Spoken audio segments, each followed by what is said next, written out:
Hey everybody, alright, jumping right back into this. This is an unintended video, but I don't really understand Tumblr because I don't really get on it that much, but I got on it to post a few things, and I noticed that I somehow stumbled upon activity that had been going on my account. I saw that two people had quoted or commented on a quote that I had posted, and they were both antis, and they were both horrifically selfish and horrifically misinformed. And they're choosing to be that way. But let me read you what the quote is, and then I'll go into their response, right? First, I want to say, though, quality of life is far more important than giving birth. Forced motherhood is just as horrible as forced abortion, if not worse, because you're fucking up two lives, not just one, right? So, the damage that occurs to a child that's not wanted, that's brought into this world unwanted, unloved, the damage that occurs as it's developing alone, it can change their fingerprints. Being unwanted and being unloved, right? So, quality of life is more important. Thinking of the future instead of only thinking of the 9 months and of the giving of birth, thinking, what will this child's life be like since I don't like it, since I don't want it, since I whatever, right? Thinking of the future it takes a much more mature, responsible, loving, and selfless person to make the choice of abortion over adoption or over keeping that child. You're abusing and neglecting that child if you don't love that child, and you're abusing and neglecting that child if you don't want it and you treat it as such. And it does affect the child, not only when it's born, but as it's developing, right? So, back to this quote here, right? The quote that I posted up, and I support it fully, being one of these children, and more recently having spoken to my biological mother, as well as many biological mothers, and other adoptees, as they're called, or we're called, about how they felt after adoption many years later, right? And the quote is, "The most deadly of all possible sins is the mutilation of a child's spirit. There can be nothing more destructive to a child's spirit than being unwanted. And there are few things more disruptive to a woman's spirit than being forced without love or need into motherhood." Eric Erickson. Truest quote in the world. Most truest quote in the world, and I can tell you because I lived it, and I'm still suffering from the consequences of it today.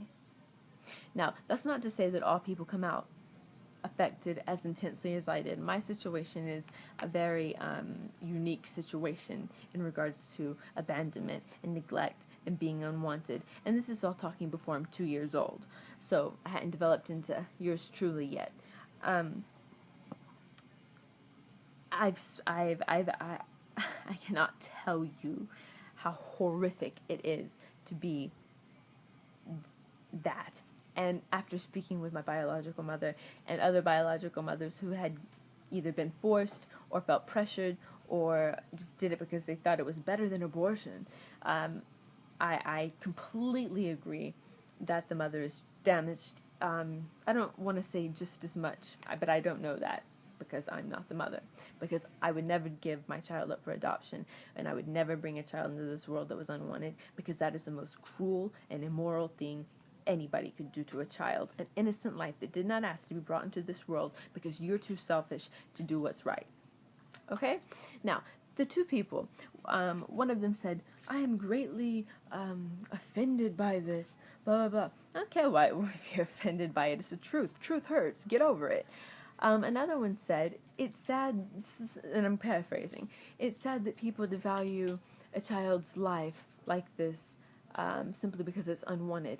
Well, let's think here, my friend.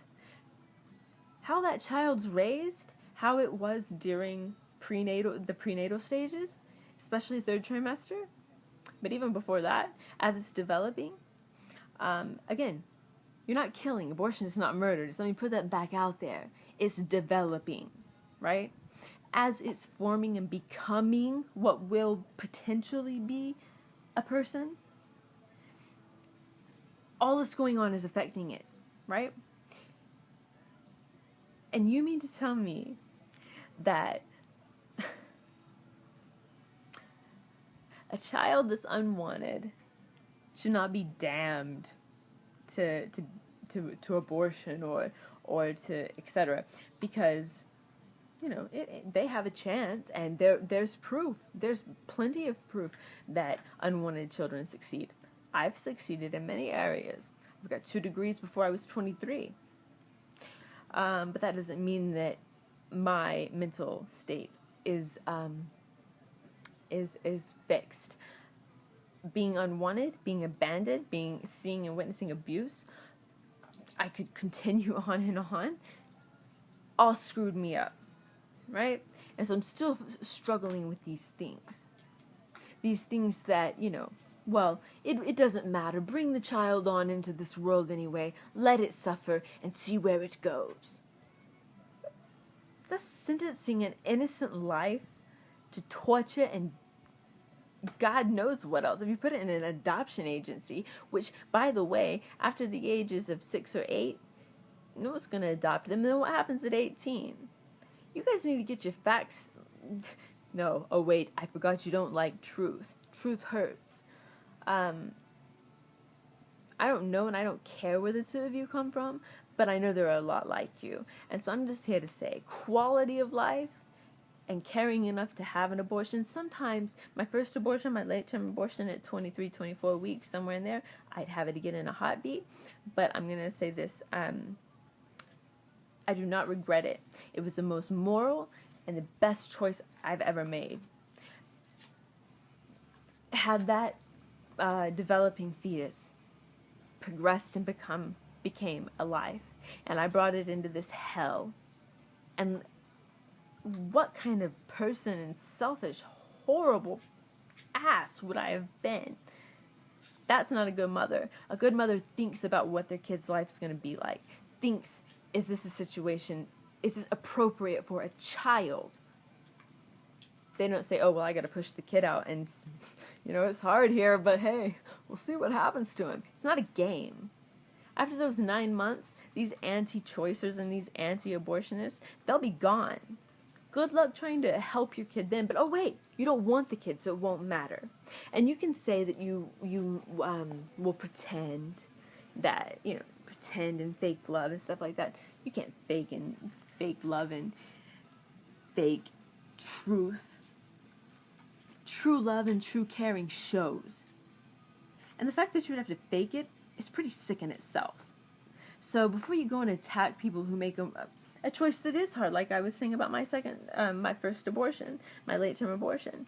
It was a hard choice to make. It didn't come just like that, like my second one did. The second one was, boom, yeah, I know what's happening. And just as my husband agreed. But the first one, yeah, I did battle back and forth because it was hard. But sometimes the right choice is the hardest choice. Not the easiest, which seems to be